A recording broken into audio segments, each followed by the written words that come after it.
Hello guys, kumusta? And today, meron na naman akong bagong tools na dumating. Ayan, power tools. Ayan, bigay siya ng banggud.com. Link in the description guys. Ayan, ordinary box ulit. So, ayan guys.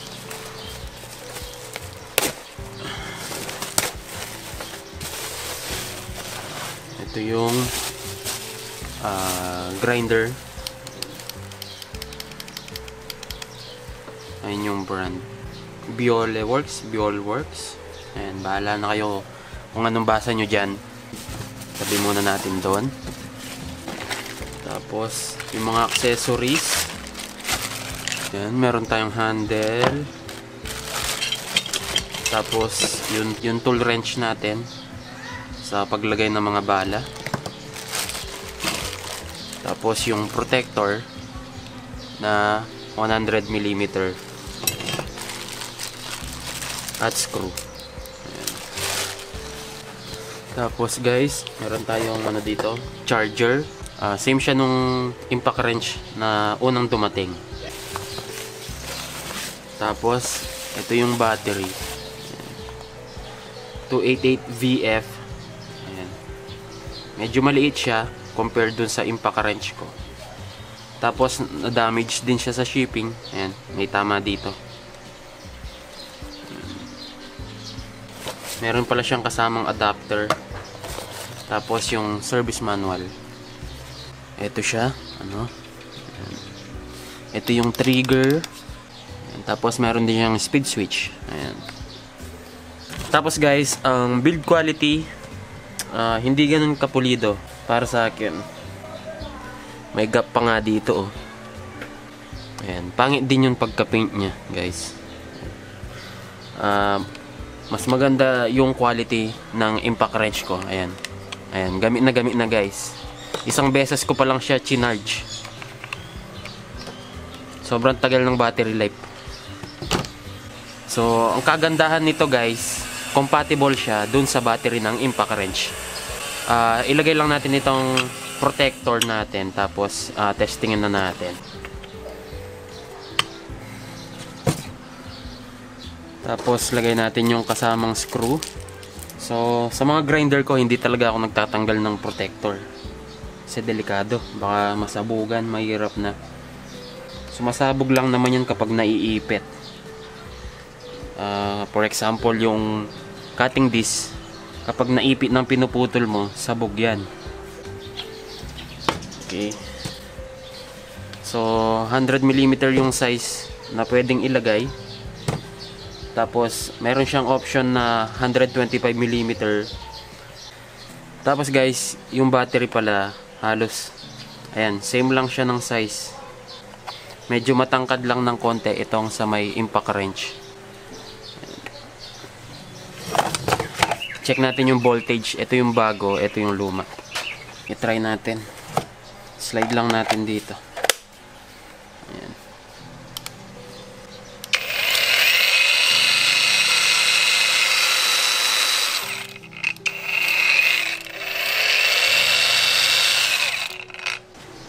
Meron siyang tatlong speed.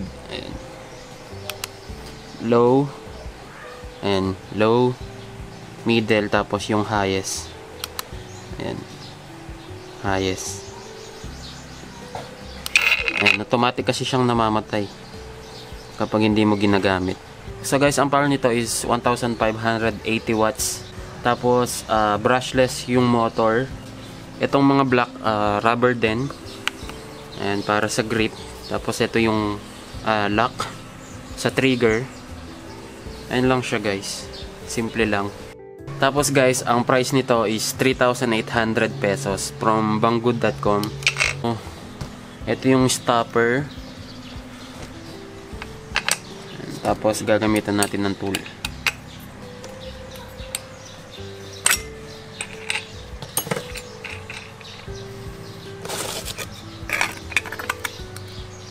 Sakto naman.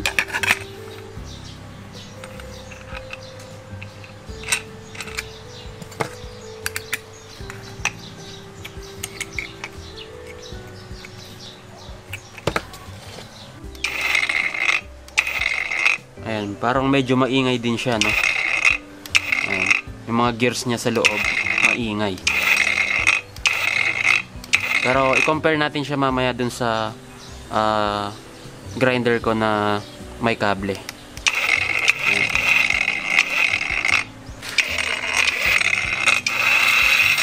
Tapos parang medyo mabagal din siya, hindi siya kasing bilis nung isa kong grinder.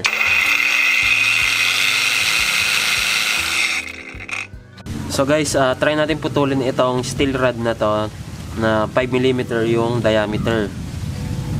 Ayan, kapag ito hindi niya naputol, bagsak na agad. For cutting, nasa pinakamataas na setting tayo o third gear.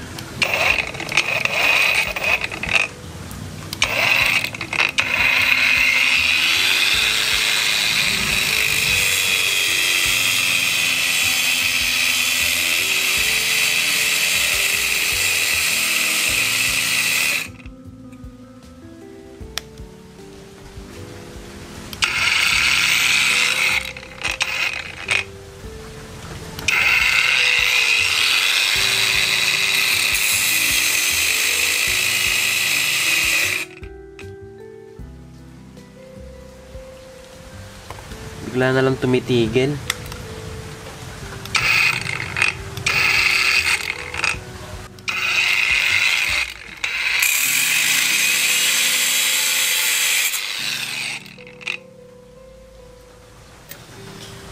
So, try natin ulit. Bigla siyang tumitigil.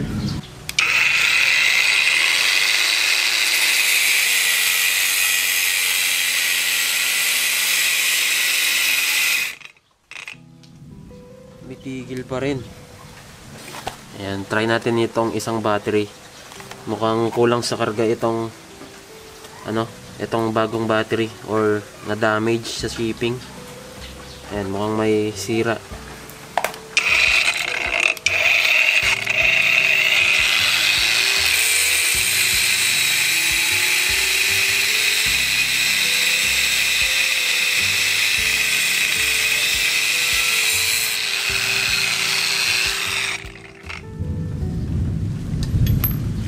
So ayan guys, ito hindi siya tumitigil sa battery na to. At charge ko muna to.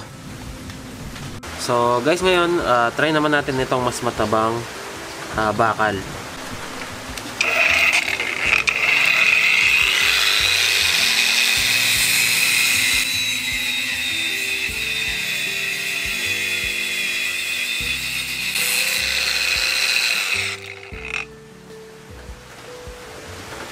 Putol naman. Kaso medyo mabagal siya. Ayan, yun lang yung downside guys. Mabagal siya. Try natin yung decableng grinder. So guys, eto naman yung decable kong grinder. Ayan. Ayan, Bosch yung brand. Pero ano lang to eh. Hindi rin to orig. Nung nag-uumpisa pa lang akong mag-build at wala pang budget, kaya binili ko to. Dalawa to, yung yung drill and grinder combination. Try natin ito. Umuulan kaya maingay.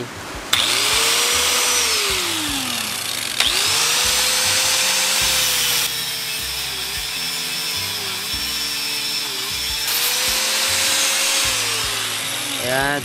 At yung mga disc, same lang yung brand niyan, Oasis. Oasis nga. Ayan. Medyo mabagal itong cordless. Mabagal siya guys. Ayan, mukhang defective pa yung battery na dumating. So guys, try natin itong steel pipe na to. Pinakamataas na setting.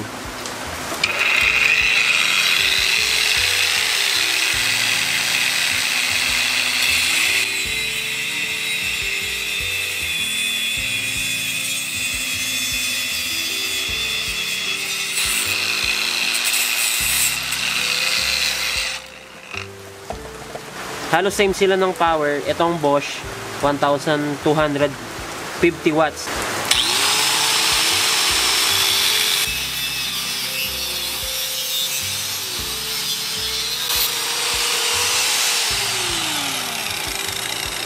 So, ayan. Mukhang mabilis talaga to. Ngayon, try natin itong mas matabang steel rod. 16mm yung diameter.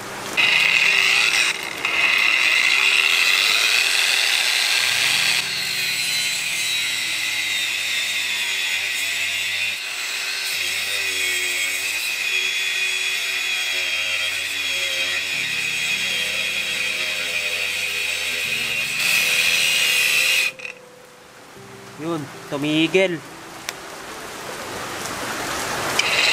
Mukhang hindi kinaya. Tumigil.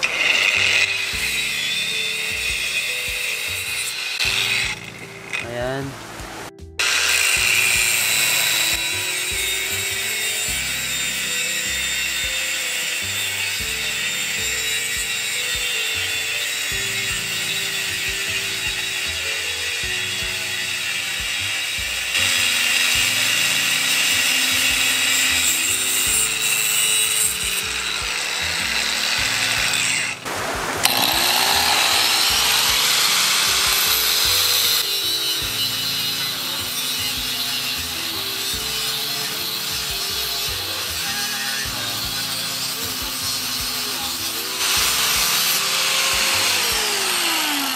Ayan. At mukhang malapit na rin sumuko itong grinder ko na to. Nangihina na. Ayan guys, kaya naman niyang pumutol, mag-grind, mga ganyan. Kaso, mabagal siya. Hindi siya kasing lakas nung, nung 1,250 watts na 220 volts na Bosch. Hindi siya kasing lakas. Kasi ito, mas mataas yung nakasulat na power nito. Nasa 1,500 watts to eh. Pero mukhang lang yun, nasa papel lang. Ayan. Para sa price na 3,800 pataas, hindi ko siya maire-recommend. Baka ma-disappoint kayo guys. Na-disappoint kasi ako kasi galing na ako dun sa malakas. Ito medyo mahina. So naghahanap pa ako ng mas malakas. Mukhang damage talaga tong battery, tumitigil. Ayan. So ayan guys, kahit hindi tayo nasiyahan sa performance niya, magagamit ko pa rin naman siya. Kasi mahirap kapag isa lang yung grinder mo. Papalit-palit ka ng bala. At hanggang dito na lang tong video na to. Marami pa akong ibang tools na parating. Tetestingin lahat natin yan. Kita-kits sa susunod na video.